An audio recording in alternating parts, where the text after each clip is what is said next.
Hello, this is Paola, and today I'd like to talk to you about how to use your dreams, both the ones that we consider good and the ones that we consider bad, for your awakening path, for your healing, especially the healing of your mind. And if you would like a mind which is harmonized and peaceful, don't forget to download my free video course on how to free yourself from worrying, overthinking, and harmonize your mind.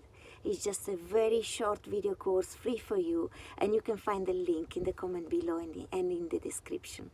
So in this video, I'm going to give you practical tools on how to use your dreams for your healing, for your awakening path. So what are these dreams? Well, they can be considered simply the way our subconscious mind processes whatever the events of the days and try to kind of make conclusions out of them, or kind of harmonize the mind. And even this interpretation, if you just subscribe to this particular perspective, still the video that I'm going to share with you is going to be relevant for you, because it's going to give you practical tools on how to make the most of these processes of the mind. But what if our dreams were also a way our consciousness was trying to guide us, to send us ways to actually guide us through our awakening and healing path?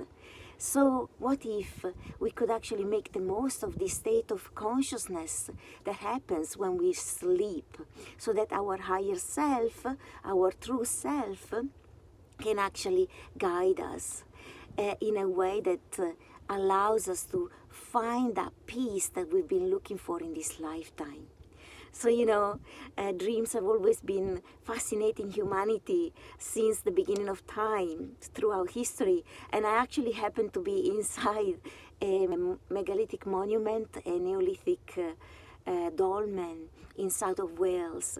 And even these rocks remind me of how humans have always been fascinated by the spirit world, and have always found that dreams were a way spirit was trying to communicate with us. You're free to interpret the word spirit the way you want, but one possibility would be consciousness. So our true self, our true essence, the essence that doesn't go away when we fall asleep. When we are awake, our senses are often distracting us. We are caught up into our stories. So our true self rarely has the chance to actually guide us, unless we manage to be in a state of pure presence, either through meditation or through having practiced that place of presence constantly in our life, which is really ultimately the way we want to live.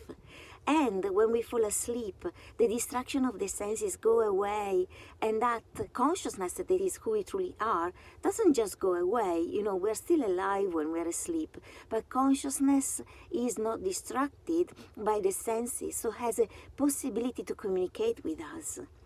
And when it comes to good dreams, humanity has always interpreted them as a guidance from our higher self, or spirit, or God, or the divine.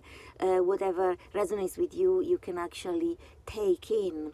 But what if it was a way our higher self was trying to give us guidance through symbols, or through awareness, or through particular images that then we can interpret as a guidance system? One important tool would be to have a dream journal just beside your bed, so that this moment you wake up, you can actually record what your higher self was trying to communicate to you through particular symbols or dreams. But that journal is going to be very useful when it comes to the so-called bad dreams, the ones that are not very pleasant. And what if those were particularly important as a tool for healing? Because it's as if our consciousness keeps going to the places that need healing, keeps bringing up situations and scenarios, either based on memories from the past, or based on traumas and painful situations from the past that our mind re-elaborates as scenarios that might be fictional, but still bring up those emotions that need to be healed. So what if those bad dreams were not actually a bad thing or a sign that something is wrong, or something that needs fixing? What if they were an invitation to lean into the aspects of you that need healing? What if it was actually a good thing? Because if you release judgment and have a journal and record what your higher self was trying to communicate to you through that so-called bad dreams, rather than resisting it, you embrace it. You lean towards the part of you that actually needs healing, and then you can do the healing work.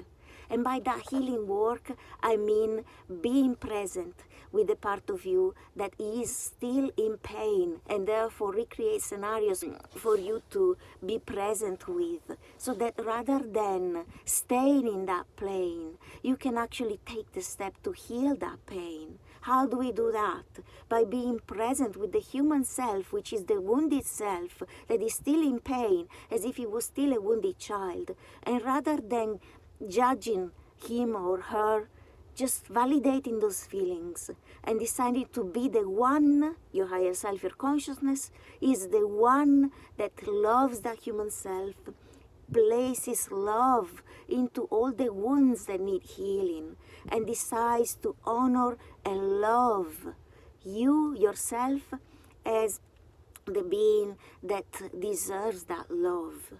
So why am I making this video? Because a dream happened to me last night, and I wanted to share how to make the most of it. In that dream, I was still a victim. I was still a wounded child. And my mind recreated a scenario that actually was fictional, that would use characters from my present times to make me live as if I was still being taken advantage of. It was still I was a victim. And how do I know that? Because in the dream I was overreacting from the wounded self to something somebody was doing to me, apparently from my victim mentality. And that created and brought up painful feelings. But because I was able to remember this dream, then I was able to do the healing work, to validate the fact that in my childhood, yes, a part of me did feel taken advantage of and not honored and respected. And then do that healing work to be the one who honors and respects myself, so that that part of me that wanted to present herself to me like a puppy with a wounded paw that presents the paw to you so that you can heal it, could be healed rather than judged. So this is an example of the healing work that you can do when you make the most of your dreams, especially the ones that bother us. So have a journal and decide to lean into the things that your mind presents to you that are actually the exact things that need healing. So I hope that you found this video interesting. Let me know what you think. Have you already got a journal by the bed? Do you use these techniques? What about your bad dreams? What about your good dreams? I'd love to have a conversation. And I'm sending you lots of love and many blessings. Bye-bye.